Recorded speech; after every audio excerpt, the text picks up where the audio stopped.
Hello दोस्तों, दुनिया भर में सभी कंपनियों के एक्सपेंशन का पहला कदम आईपीओ ही होता है और इस तरह आईपीओ किसी भी कंपनी के पब्लिक होने तक के सफ़र का एक इम्पॉर्टेंट पार्ट होता है। एक्चुअली हम में से काफ़ी लोग आईपीओ के ज़रिए स्टॉक मार्केट के इस प्रोसेस में शामिल होना चाहते हैं। अगर आप भी किसी कंपनी के आईपीओ इन्वेस्टमेंट में शामिल होने जा रहे हैं या फिर इन्वेस्टमेंट की क्रिस्प एंड क्लियर जानकारी चाहते हैं तो ये वीडियो आपके लिए ही है।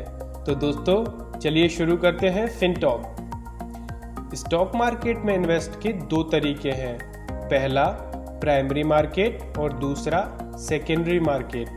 प्राइमरी मार्केट में आईपीओ के जरिए इन्वेस्टमेंट होता है, वहीं सेकेंडरी मार्केट में स्टॉक मार्केट में लिस्टेड कंपनियों के शेयर्स में इन्वेस्टमेंट होता है। दरअसल जब किसी कंपनी को फंड की ज़रूरत होती है तो उस समय कंपनी के पास तीन रास्ते होते हैं, पहला बैंक और दूसरा मार्केट से उधार पर पैसे लेना। पर उधार में लिए इन पैसों के इंटरेस्ट का बोझ भी कंपनियों पर काफ़ी ज़्यादा पड़ने लगता है, इसलिए कंपनियां तीसरे तरीके आईपीओ का रास्ता अपनाती हैं। आईपीओ यानी इनिशियल पब्लिक ऑफरिंग। जब कोई कंपनी पहली बार अपने शेयर्स पब्लिक के लिए ऑफर करती है तो इसे आईपीओ कहते हैं। आईपीओ के जरिए कंपनी लोगों से फंड उठाती है और इसके बदले उन्हें कंपनी में शेयर होल्डिंग देती है और इस फंड का इस्तेमाल कंपनी अपने एक्सपेंशन में करती है। कंपनी में शेयर होल्डिंग बनने का मतलब ये हुआ कि कंपनी के कुछ हिस्से के मालिक आप भी बन जाते हैं। जैसे कि मान लीजिए पिछले साल के IRCTC आईपीओ में आपने 12,000 रुपये का इन्वेस्टमेंट किया था, तो 12,000 रुपये की लागत के हिसाब से इस कंपनी में आपकी भी हिस्सेदारी बन जाएगी। एक कंपनी एक से ज़्यादा बार भी अपना आईपीओ ला सकती है, मगर इसके लिए एक्सचेंज अलग अलग होने चाहिए। जैसे न्यूयॉर्क एक्सचेंज में अलीबाबा कंपनी 19 सितंबर 2014 को पहली बार लिस्ट हुई थी। वहीं पिछले साल यानी 26 नवंबर 2019 को हांगकांग एक्सचेंज में भी पहली बार लिस्ट हुई है। अब आईपीओ के टाइप पर बात कर लेते हैं। आईपीओ दो तरह के होते हैं, पहला फिक्स्ड प्राइस आईपीओ और दूसरा बुक बिल्डिंग आईपीओ। पहले बात करते हैं फिक्स्ड प्राइस आईपीओ की।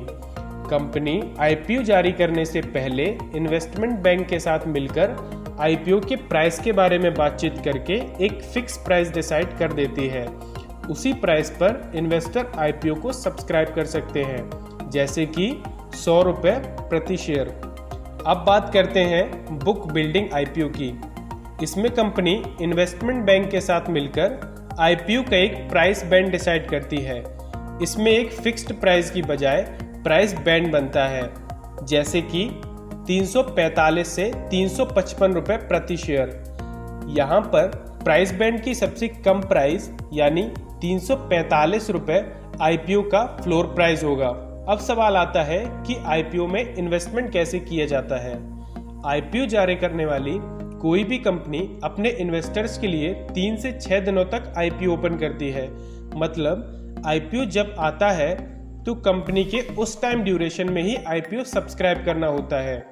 दरअसल जिस कंपनी का आईपीओ आने वाला होता है वो कंपनी सेबी यानी securities and exchange board of India के पास अपना रजिस्ट्रेशन कराती है, जिसके बाद सेबी सभी इंपॉर्टेंट रूल्स एंड रेगुलेशन का इन्वेस्टिगेशन करती है और रजिस्ट्रेशन के बाद आईपीओ को जारी करने की परमिशन दे देती है। जब आईपीओ क्लोज हो जाता है तो कंपनी आईपीओ में लगाए गए बिड के हिसाब से शेयर्स को अलॉट करती है। आपको बता दें कि आईपीओ के शेयर्स जितने ज़्यादा ओवर सब्सक्राइब होंगे उतना ही हमारे शेयर्स के अलॉटमेंट के मौके कम हो जाएंगे। दरअसल allotment share applied divided by over subscribe इस फॉर्मूले पर काम करता है। ओवर सब्सक्राइब का मतलब हुआ कि आईपीओ के लिए कंपनी जितने शेयर्स इशू कर रही है उस आईपीओ में शेयर्स से ज़्यादा उसकी बिडिंग हो गई है। जैसे कि मान लीजिए किसी कंपनी ने 4000 शेयर्स इशू किए हुए हैं और उस कंपनी के शेयर्स के लिए 8000 बिडिंग आती हैं, तो इसका मतलब ये हुआ कि उस कंपनी का आईपीओ 2 गुना ओवर सब्सक्राइब हुआ है। आईपीओ के अलॉटमेंट के बाद कंपनी स्टॉक मार्केट में लिस्ट हो जाती है। लिस्ट होने के बाद आप सेकेंडरी मार्केट यानी शेयर मार्केट में शेयर्स को खरीद या बेच सकते हैं। आईपीओ के बारे में सारी जानकारी आपको उस कंपनी के रेड हेरिंग प्रोस्पेक्टस में मिल जाएगी। वहां पर कंपनी के business details, capital structure, risk factor, promoters and management and past financial data जैसे सभी जरूरी जानकारी मिल जाएंगी। रेड हेरिंग प्रोस्पेक्टस सेबी की वेबसाइट www.sebi.gov.in में मिल जाएगी।